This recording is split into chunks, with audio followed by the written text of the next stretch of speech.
ಹೆಂಡತಿ ಜಾಸ್ತಿ ಗಂಡನ ಪ್ರೀತಿ ಮಾಡಿದ್ರೆ ಗಂಡು ಮಕ್ಕಳಾಗುತ್ತೆ, ಗಂಡು ಹೆಣ್ಣನ್ ಜಾಸ್ತಿ ಪ್ರೀತಿ ಮಾಡಿದ್ರೆ ಹೆಣ್ಣು ಮಕ್ಕಳಾಗುತ್ತೆ. ತಲೆಕಾಯಿ ಬೋಂಡ.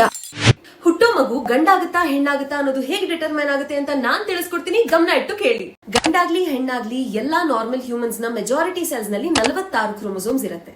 ಈ 46 ಕ್ರೋಮೋಸೋಮ್ಸ್ ನಲ್ಲಿ 44ನ ಆಟೋಸೋಮ್ಸ್ ಅಂತ ಕರಿತೀವಿ, ಉಳಿದೆರಡನ್ನ ಸೆಕ್ಸ್ ಕ್ರೋಮೋಸೋಮ್ಸ್ ಅಂತ ಕರಿತೀವಿ. ಆಟೋಸೋಮ್ಸ್ ಗಂಡು ಹೆಣ್ಣು ಎರಡರಲ್ಲೂ ಸೇಮ್ ಇರುತ್ತೆ, ವ್ಯತ್ಯಾಸ ಇರೋದು ಬರೀ ಸೆಕ್ಸ್ ಕ್ರೋಮೋಸೋಮ್ಸ್ ನಲ್ಲಿ ಮಾತ್ರ. ಗಂಡಸರಲ್ಲಿ ಎರಡು ಬೇರೆ ಬೇರೆ ರೀತಿಯ ಸೆಕ್ಸ್ ಕ್ರೋಮೋಸೋಮ್ಸ್ ಇರುತ್ತೆ, ಒಂದು ಎಕ್ಸ್ ಒಂದು ವೈ. ಹೆಂಗಸರಲ್ಲಿ ಎರಡೂ ಸೆಕ್ಸ್ ಕ್ರೋಮೋಸೋಮ್ಸ್ ಒಂದೇ ರೀತಿಯದ್ದಾಗಿರುತ್ತೆ, ಅದೆರಡೂ ಕೂಡ ಎಕ್ಸ್ ಕ್ರೋಮೋಸೋಮ್ಸ್ ಆಗಿರುತ್ತೆ.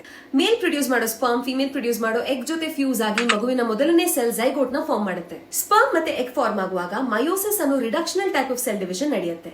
ಈ ಕಾರಣದಿಂದ ಸ್ಪರ್ಮ್ ಮತ್ತೆ ಎಗ್ ನಲ್ಲಿ ಅರ್ಧದಷ್ಟು ಅಂದ್ರೆ 23 ಕ್ರೋಮೋಸೋಮ್ಸ್ ಮಾತ್ರ ಇರುತ್ತೆ. ಆ 23 ಕ್ರೋಮೋಸೋಮ್ಸ್ ನಲ್ಲಿ 22 ಆಟೋಸೋಮ್ಸ್ ಮತ್ತೆ ಒಂದು ಸೆಕ್ಸ್ ಕ್ರೋಮೋಸೋಮ್ ಇರುತ್ತೆ.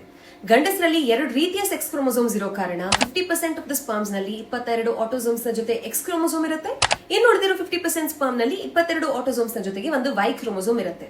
ಆದ್ರೆ ಹೆಂಗಸರಲ್ಲಿ ಇರೋದೇ one type of sex chromosome, x chromosome. ಹಾಗಾಗಿ 100% ಆಫ್ ದಿ ಎಕ್ಸ್ ನಲ್ಲಿ ಆಟೋಸೋಮ್ಸ್ ನ ಜೊತೆ ಎಕ್ಸ್ ಕ್ರೋಮೋಸೋಮೇ ಇರುತ್ತೆ. ಇವಾಗ ಮಗು ಗಂಡಾಗುತ್ತಾ ಹೆಣ್ಣಾಗುತ್ತಾ depends upon sperm x chromosome ನ ಕ್ಯಾರಿ ಮಾಡ್ತಾ ಇದೆಯಾ ಅಥವಾ ವೈ ಕ್ರೋಮೋಸೋಮ್ ನ. ಸ್ಪರ್ಮ್ ನಲ್ಲಿ ಏನಾದ್ರೂ ಎಕ್ಸ್ ಕ್ರೋಮೋಸೋಮ್ ಕ್ಯಾರಿ ಮಾಡ್ತಾ ಇದ್ರೆ ಅದರಿಂದ ಫರ್ಟಿಲೈಸ್ ಆಗೋ ಎಗ್ ನಿಂದ ಹುಟ್ಟೋ ಮಗು ಹೆಣ್ಣು ಮಗು ಆಗಿರುತ್ತೆ.